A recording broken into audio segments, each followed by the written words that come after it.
in Article 1 of our Constitution that states that the sovereign power and supreme authority belongs to the citizens of Kenya. I did this because I believe, and I have always believed, that leadership must be firmly rooted in a conversation that you never stop having with your people. A true leader is one who amplifies what the people are saying.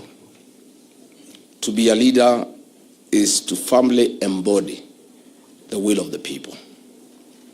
That is the only way you can earn the right to represent and lead the people. Home is always the best place where peace begins. It is the foundation of great nations and the building block that begets us, our future, and defines it.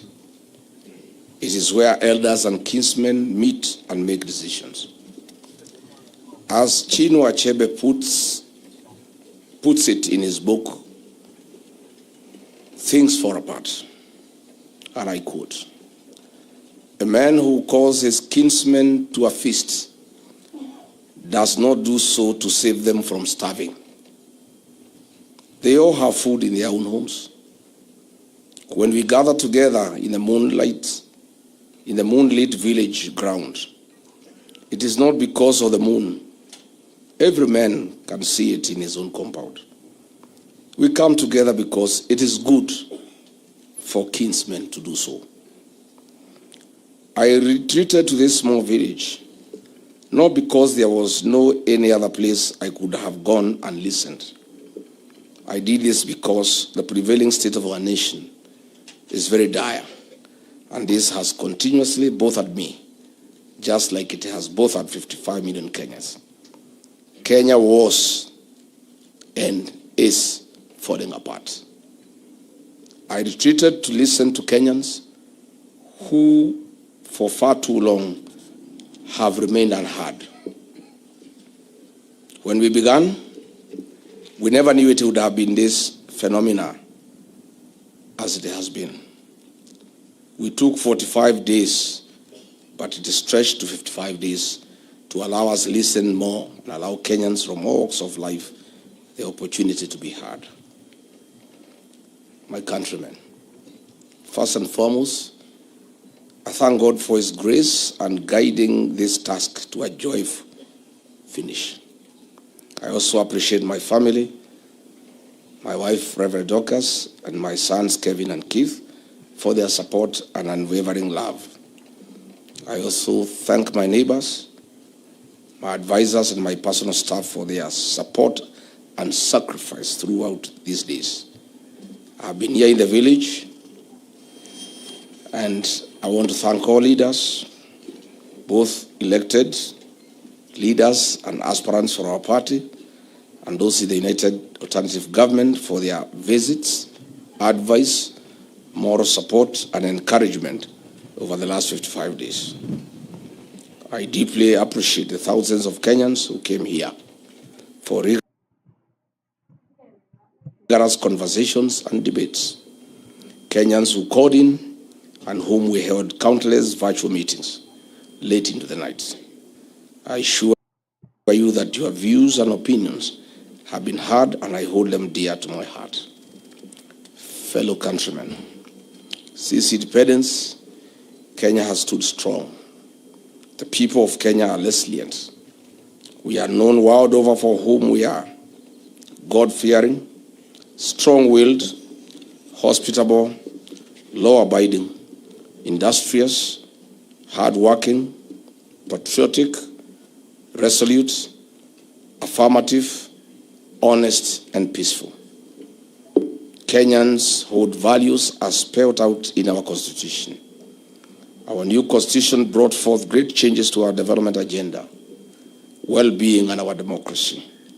It is a great foundation of our nation and a strong pillar of who we are and the future we look forward to. My countrymen, the 55 days have been significant, painted with debates, meetings, new ideas, new freshness of the people, happiness, and rigorous consultations. Evenings were great with my family, a few friends and neighbors. Sometimes the days were painful when I would hear what Kenyans have gone through in the last 4 years. Other days we could sing and pray. Other days I would just sit alone and reflect too much into the past, present, and the future. I also took time in late night hours to read widely and make random calls to Kenyans across the country and abroad. My countrymen, the last time I made this journey to Amonyoro for consultations, I took the advice given by the people. They instructed me to form a vehicle and a listening tool, a political party that listens to them. They further instructed me to look for allies from across the country.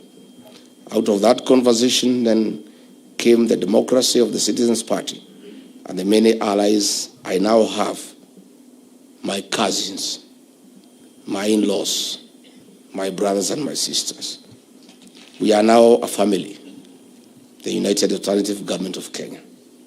It is for this reason that in the last 16 months, the DCP party has since become a permanent fixture in the national conversation and the journey to liberate our republic. I can confirm today that the future is indeed green.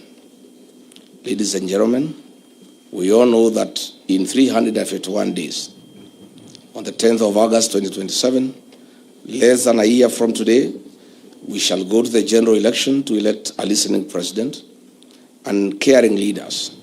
What we have now, a majority are boisterous, callous, dictatorial, and they have itchy fingers.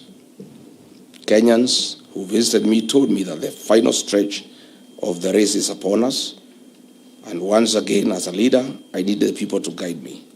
I needed to hear their expectations, what they wanted the United Alternative Government to become, what they wanted to see from us.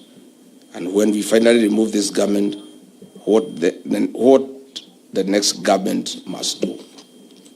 Delegations of clergy, political leaders, elders, aspirants, professionals, youth, women, retired civil servants, serving civil servants, members of the civil society, grassroots and opinion leaders from every corner of our country came to visit me and discuss a wide range of national issues. Allow me to begin with the pain points and the frustrations that the people of Kenya reported to me. These are tough issues facing our people. On the education sector in our country, the people told me that they are completely crushed and the gains made over the years have been eroded in a record 3 years. Kenyans told me they need the next administration to bring back better free primary education and secondary education. They want free TVET education and a university financing model that works and is responsive to our people. On agriculture, Kenyans are worried whether agriculture is still the backbone of our economy. They are worried about the rising cost of food and farm inputs, failed agricultural value chains, state-sponsored destruction of our cash crops like tea, coffee, pyrethrum, sugarcane, cotton, among others. Kenyans want the agriculture back. Our cooperative movement in the country have mobilized over 1.2 trillion Kenya shillings in deposits. That is their money, their savings. They do not want this regime to touch even a coin. They do not want their assets to be sold to a select cabal of political businessmen, but to members of the cooperative movement that represent the true face of hard-working, honest Kenyans. On healthcare, Kenyans from across the country confirmed that our nation's healthcare system is broken. Kenyans want drugs in hospitals. Kenyans told me that they need the next administration to sweep clean the healthcare sector in our country. Access to healthcare is more than just the SHA registration. We must align and implement 6 building blocks of having effective service delivery, a motivated health workforce at county and national level, health information systems that are priced fairly, access to essential medicines and technology, robust health financing models, and most importantly, servant leadership and good governance. The security of our nation remains a great concern for Kenyans. The people told me they cannot understand how a police vehicle can be used to ferry goons. They have never seen in history where criminals operate hand in hand with the police. Kenyans want a goon catcher in their country swept out once and for all. On abductions, extrajudicial killings, Kenyans told me that they know the state is funding goons and death squads to terrorize their own citizens. Kenyans told me that none of this should be allowed to pass without consequence. Someone must pay, not just for the crimes done today, but for posterity. We need to do it so that every government that comes after this one understand in its bones that to walk this violent path is to invite a personal reckoning. Just to be clear, when Kenyans said consequences, they didn't just mean for the foot soldiers who pulled the trigger or drove the vehicles. They mean the ones who sat in comfortable offices, coordinated and signed off and declared war on their own people, and they must start trial. They must be prosecuted. They must be convicted. They must serve as an example to all. The people of Kenya are crying for justice. This is the bare minimum for the United Alternative Government once we get into power on 10th August 2027. Kenyans told me that this government, which came to power on the claim that it was God-fearing, has allowed churches to become a target of violence. Goons, rogue police officers, and death squads launch attacks on places of worship with impunity. Kenyans saw this violence in churches in Mweki, Kariobangi, Atodo South, and most recently, ACK Cathedral in Nairobi and Kisumu, and of course, the ACK Wetima Church in Othaya. Kenyans want the church to be off violence from the state. On the economy, various professional bodies brought in their views on the state of our economy. Their views reflect what every of the 55 million Kenyans feel deep in their pockets.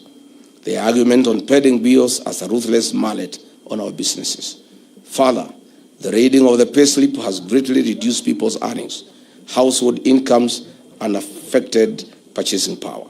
Workers want back their valuable payslip. The people cried about the tax regime. Traders told me that they are experiencing the murkiest tax regime in Kenya's history. They have been taxed into poverty. They requested for a predictable tax framework. They asked for a conducive business environment that spurs investment and trade. The people told me that at independence, we had a great nation. They could see the future for their children and great-grandchildren. Kenyans have told me to revisit the session paper number 10 of 1965 and the Kenya Vision 2030. This is not just about revisiting, but use this as a blueprint to give Kenya a vision that transcends political rhetoric. Kenyans feel that if the values of session paper number 10 of 1965 on African socialism was implemented to the letter, based on its key themes of African socialism, democratic governance, economic development, resource mobilization, and Africanization, nationalization, social services, and taxation and savings, Kenya would have attained a developed country status in the early 2010. To quote one of the youths who called on me this afternoon, we need to fix the software of this country, and that is where we must begin afresh. Further, Kenyans made another reference to the Kenya Vision 2030. They are pained that the gains made in this Vision 2030 on social, economic, and political pillars are going down the drain. Kenyans have told me that the foundations of the Kenya Vision 2030 on economic growth, social transformation, and political reforms to create a modern, industrialized, democratic, and an inclusive nation must be revisited. With only about 3 years to the year 2030, Kenyans are disappointed and are staring into a bleak future. Professionals express their displeasure that if this vision were implemented fully and targets achieved by the year 2030, our nation would have realized its demographic potential in the early 2040s, and this is where our republic would have transitioned to a mature high-income economy and a high productivity nation. On the rule of law and fidelity to our constitution, the country is pained by extrajudicial killings, abductions, and forced disappearances of people. Our young people simply want a system that works for all. The 2024 Gen Z protests and the 7th July 2024 Sabasaba protest remains a painful history in the minds of Kenyans. The people of Kenya who called on me want a public inquest on this matter, and all those involved in the killing of our young people to face the rule of law. Kenyans want to know how many young people we lost, and they want this day to be marked in the calendar of our country. On devolution, many Kenyans, especially Kenyans from the northern Kenya, cannot see or feel the impact of devolution in their counties to the extent they ought to. Kenyans want value for the equitable share their counties have received since 2013. Kenyans want accountability. On women and gender, Kenyans continue to demand that the two-thirds gender rule must be implemented. To Kenyans, gender is more than participation of women, but practical inclusion in development of our nation. Women should be included in leadership to fill the numbers, but not just to fill the numbers, but to strategically participate in nationhood and nation building. Our youth have told me that they need fair and decent jobs, fair pay for equal work done. The youth have told me that they have been subjected to a slow-growing economy, unemployment, underemployment, poor working environment, exploitation, among others. They are overworked, underpaid, and overtaxed. On environmental conservation, Kenyans told me that we risk losing our next generation due to destruction and decimation of the environment. We must live the ideals of conserving our environment and preserve our common home. On religion, the religious leaders expressed great anguish on the attack and the desecration of the altar. They told me that the church and the state must coexist. I agree with them. I gave my unwavering commitment that the Church of Christ under my leadership will remain respected and accorded its rightful position in the country. While at it, the small-scale traders came to see me. The proposed KRA import duty directive affecting clearance of consolidated cargo entering Kenya is not acceptable. The traders have told me that increasing duty from 2.5 million Kenya shillings to 3.5 million Kenya shillings per container will be painful not only to the importer, but also painful on the final consumer. Kenyans are saying this must be stopped on the tracks. Kenyans have informed me that the Kenya Information and Communications Amendment Bill 2025, currently before the National Assembly, having undergone its first reading in July 2026, is punitive. The bill, Kenyans have told me, breaches the right to privacy under Article 31 of the Constitution of Kenya and the Data Protection Act, among others. Kenyans are demanding a robust public consultation before passage, as well as robust data protection, transparency, and oversight mechanisms. The public service reported that they live under perpetual fear of the state and state mandarins. Apart from demoralization, the service is no longer attractive to work for.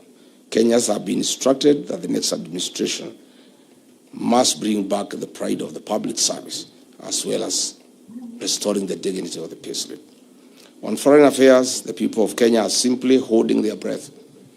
They are wondering how Kenyan sons would find themselves in a war zone in Russia and Ukraine.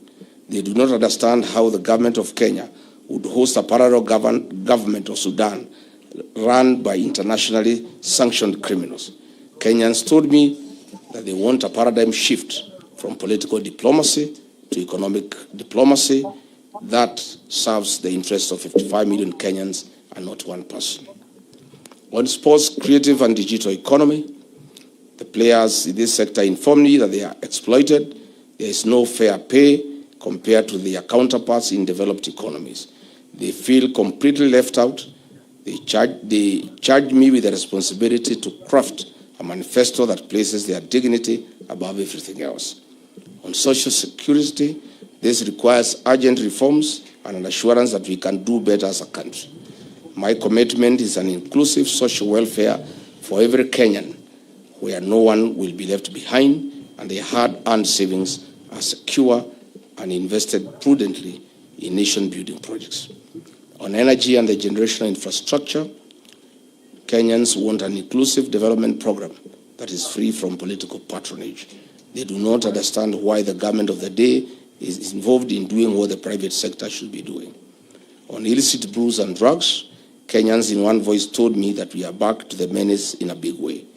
The progress we had made when I served as deputy president has been eroded. Our children, our young people are dying. There are funerals everywhere. I have clear instructions from Kenyans that this menace must be a top priority by the next government. We must protect Kenyan population from extinction. On the sale of public assets, Kenyans have told me that this is wrong. What is more annoying is the impunity and the manner in which it's being done. The people of Kenya have clear instructions that strategic public assets that have been sold must be brought back to the people of Kenya when we form the next government. Kenyans have asked me to develop a policy paper on all sectors and present a blueprint to them for validation.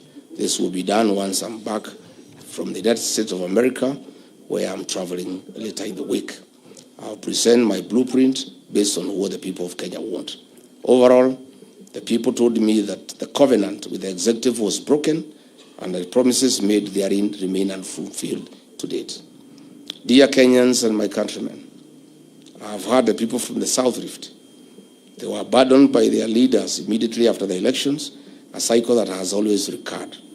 The promises of development that they were given have never been delivered.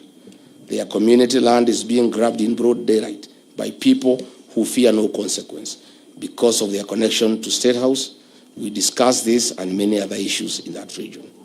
From the Nairobi City County, leaders, aspirants, professionals, and businessmen all agreed that our capital city is in ruins. The streets have become rivers because no work has been done on drainage. Children are packed into classrooms so congested that no learning can take place. Families and businesses watch bulldozers flatten their homes and their places of work, targeted inhuman demolitions. Goons and killer squads are in the streets and in the estates. The police who should be protecting the people are too busy serving as bodyguards to these criminal elements as they wage a war against the people of Kenya. From the Maa Nation, elders, leaders, and aspirants told me how they are watching as their land is being stolen by the president and his cronies. They are in pain because when their people have stood to protect what is theirs, many have been shot. Land theft and police violence rage across their counties. From the coast, elders and senior leaders told me of their challenges at the port of Mombasa, the key to the coastal economy. It has been mismanaged and used to disadvantage the local population. Ranches are being seized at gunpoint. Minerals are being carted away, but the local communities see no returns. The drug epidemic is back.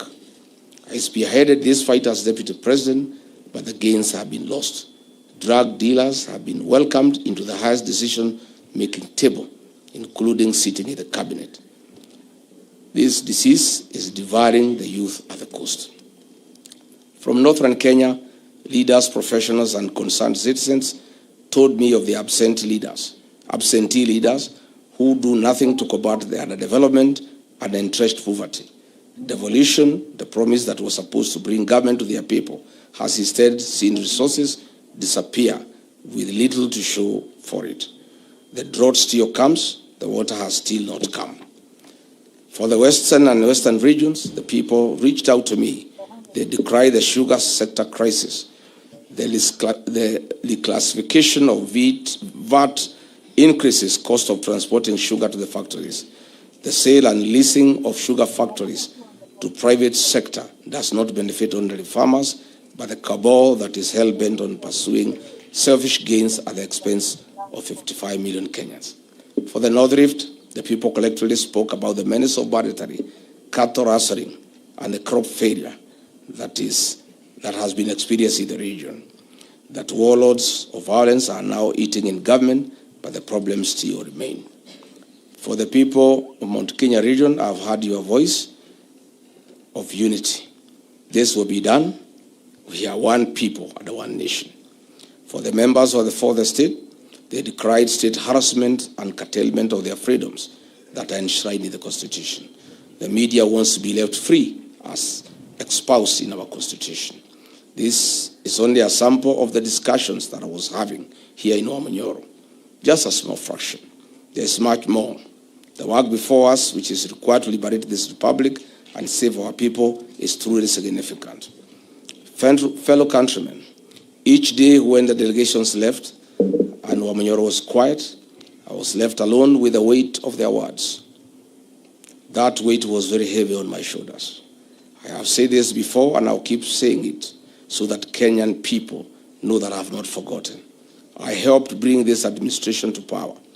I rallied my people, my resources, my networks, my energy, and my ability to move people to put this government into office. So, when I hear how you are suffering today, I hear it as a man who must answer for his part in it. Some have looked at how hard I worked to fight the excesses of this government. Some say it is out of bitterness. I think they are forgetting that I spoke up when I was still in office. Recall the Gen Z protests and the massacre that followed. I stood with our children when I was in office. Some people still say that I'm speaking because I'm no longer in government. The naysayers are all wrong. So let me be clear once and for all about what drives me. I do what I do because I have a responsibility to do it. Where I come from, when your heart causes harm, even the harm you never intended, you cannot walk away. You do not make excuses. You apologize and then you do whatever is within your power to make it right. That is exactly what I'm doing. I played a big role in bringing this government into power. It is hurting Kenyans. I'm playing an even bigger role to send it home come 10th August 2027 on the ballot. My countrymen, listening to the delegations who came here to see me, Kenyans have identified 3 objectives that have been instructed to pursue and accomplish on their behalf. Objective number 1, I have been told I must use everything in my power to keep this government accountable while using every legitimate means available that will call out, stop, and break any scheme that is engineered by this government to loot taxpayers' money or oppress the people of Kenya. This, I promise, I will do day and night.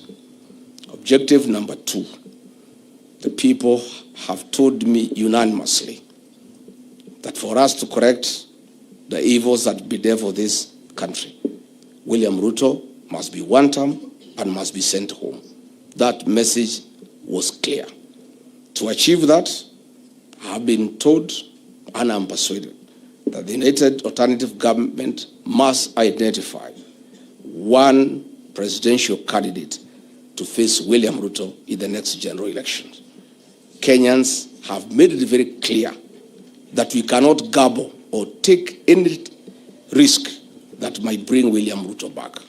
Kenyans are persuaded that we must do whatever it takes, including sacrificing our own personal political ambition, to identify one single presidential candidate. This is the only way to set this brutal regime home. One way and one round on 10th August 2027. I have been so persuaded. Objective number 3, Kenyans have told me that they have analyzed and decided that Rigathi Gachagua needs to be the preferred presidential candidate of the United Alternative Government 2027 general elections. Kenyans have instructed me to persuade my colleagues that I'm the best bet to guarantee a first round win, and that in their assessment I have the energy, I have the trust of the people, I have the leadership qualities, I have the experience, the infrastructure, the capacity, and the political network to deliver that victory. They have told me clearly that in the event that my colleagues persuade me otherwise, that I should not be the single presidential candidate. I should not in any way be the reason why the United Alternative Government should fail to have one single presidential candidate. In a nutshell, they have told me that in case I am not picked as the single presidential candidate, I and my supporters must back to a man, whoever is chosen to be the single presidential candidate. My countrymen, there comes a time in life when a patriot must make sacrifices for his nation. That time is now. As I leave Wamanyoro today, the road leads to only one place now. Forward to 2027.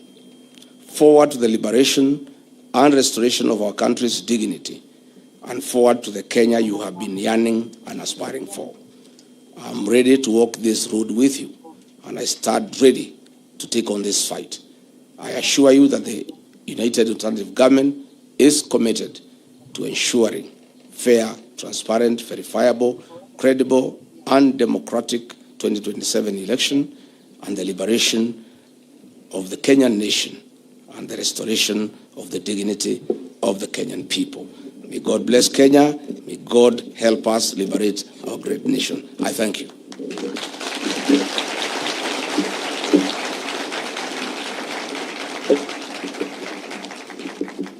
Si iko sawa?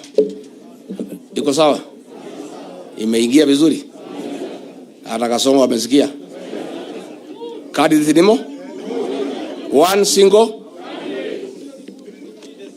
Najua anasema ati Rigiji lazima akuwe ni yeye. Nani nawaambia? Yes, mimi nataka na Wakenya wananitaka. Lakini wakisema ni wache, ndio hii mtu aende nyumbani. Si mimi nitawacha? Yeah. And I want to tell Kenyans I'm that patriotic. I'll make whatever sacrifice necessary for this country. And I want to tell Ruto, he has been saying I'm divisive. He doesn't know me well. You know, before he kicked me out, alikuwa amenidharau sana. He thought I'm just another villager. He was saying I have not gone to school, I have no experience, I have nothing. And in 2 weeks I will be forgotten. Today, he knows who Rigathi Gachagua'S is. Let me tell him, he is saying I'm divisive. I want to assure the people of Kenya, I'll be the unifying factor in the identification of a single presidential candidate to face William Ruto. And my people here in the mountain have now told me that the consolidation of the mountain is complete. The mountain has even been enlarged with Mount Kenya South and Mount Kenya North. They have now told me not to preach to the converted anymore. They have told me to go out to Western Kenya, to Coast Province, to Rift Valley, to all corners of this country and look for support for myself or whoever is picked as a single presidential candidate. So hapa mlimani nimewachia vijana wasukume. Si ndio? Si kazi imeisha. Yeah, you cannot go to fish in a basket. Hii watu ya mlima tayari tumemaliza. Na mlima sana ni kubwa. And I didn't want to put it here. The people of the mountain have told me, because they were also here, in their own right, that they have decided that William Ruto cannot get their vote. And they have also told me they are willing to vote for anybody else, even if it is not me, provided it is not William Ruto. And that is the situation. So I'll be going to other parts of Kenya. I'll spend time in Nyanza, I'll spend time in Western, I'll spend time in the coast. I'll be everywhere. The work of consolidating the mountain, unifying it, is complete. There's nothing else to be done here. So hapa nikuja tu nyumbani kuangalia ng'ombe na kurudi. Kuna kazi nyingine nimebakisha hapa. Watu hapa wamemalizana na I'm happy, and I want to say let everybody consolidate. You know, I told my colleagues, winning a presidential election needs a formula. And some of us are quite experienced. We have been in this game for a long time. I've been in every succession since 1992. The transition from single party to multi-party democracy. I participated in every succession. The Moi succession, the Kibaki succession, Uhuru succession, and I'm now right in the middle of the Ruto succession. I know one or two things, and I've persuaded my colleagues that to be elected, votes must be mobilized. And the process of winning the next general election for us, the united opposition, begins with consolidation of regions. Let every leader go and consolidate where you are strong and where you have a say. Once we all consolidate, the remaining job will be the easiest. This one of sitting and identifying one candidate, people are saying it's the hardest. It's actually the easiest. We are dealing with the most difficult phase of liberating this country. Consolidating votes against William Ruto is the most difficult job. And that is what is going on now.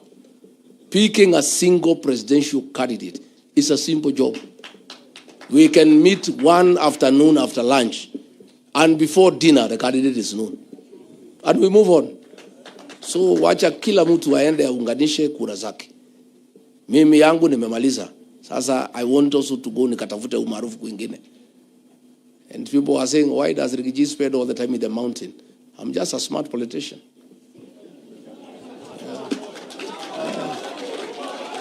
How do you go to ask for support elsewhere before you consolidate your own?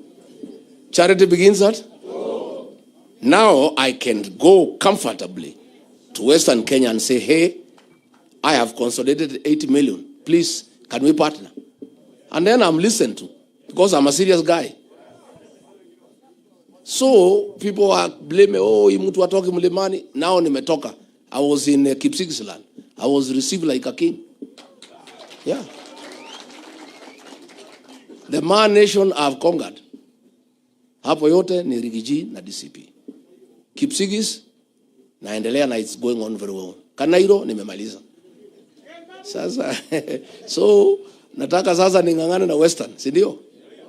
Na Coast and the rest of the country. And we are working well with our colleagues. And everybody is doing a good job. I'm particularly very happy with what is happening in Western Kenya. I'm very happy. I'm also very happy with what is happening in Nyanza. I'm very happy. I am very happy. I can see this thing is done. Once Western is done and Nyanza, kuisha maneno. Because hawa wengine wote tulikuwa tumemaliza kita. He was hoping he can take Western and Nyanza. Naona mambo imekuwa ngumu. Mambo ngumu. Na sasa hii Western, hii Nyanza imechemuka na Rigathi bado fika huko. Na nikifika huko, sintafika kufanya ile inaitwa finishing. Ile finishing. I want to say, Rigathi will be all over the country. The mountain is just a home now. He has to come and sleep once in a while. I will be on national duty the rest of the country. And I work with my colleagues. We have got a very good relationship. I'm always hosted in other parts of the country. And I want to thank other Kenyans the way they have welcomed me. And I want to promise them I will not let them down. And here, what we have done, I have asked here, the mountain is very simple. I have consolidated, it's good. Just make sure Kasongo does not divide the mountain. Make sure. Just make sure the small parties and wheelbarrows he's introducing go nowhere. They must fail ab initio. Yeah? Because we know what is happening.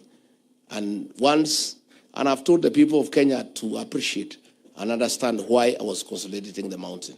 It's because the mountain vote is huge, and this vote, when it's united, is good for the country, so that we can join the rest of Kenyans to make sure we beat these men with a margin of 6 to 7 million.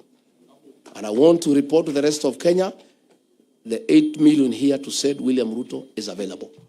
So we are just now beefing up with the rest of the country for a good country, for a good Kenya.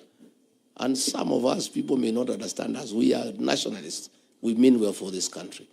And we'll sacrifice whatever I need to sacrifice for this country. And we'll be around and we'll be everywhere. Nimeshukuru sana, asanteni sana watu ya press.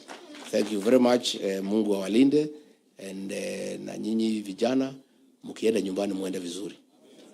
And I am sorry we didn't even have enough time to really discuss and exhaust the issues you have. Yeah? Lakini tutapanga tupige mapicha kabla giza, si ndio? Hii mapicha inasaidia? Oh, inasaidia? So acha the various student leaders wa Kisumu ya Marsabit where watu yangu wapanga hapa tupige picha. Si ndio? Oh, mnataka kulala? Sasa asanteni sana, Mungu awabariki. Thank you very much.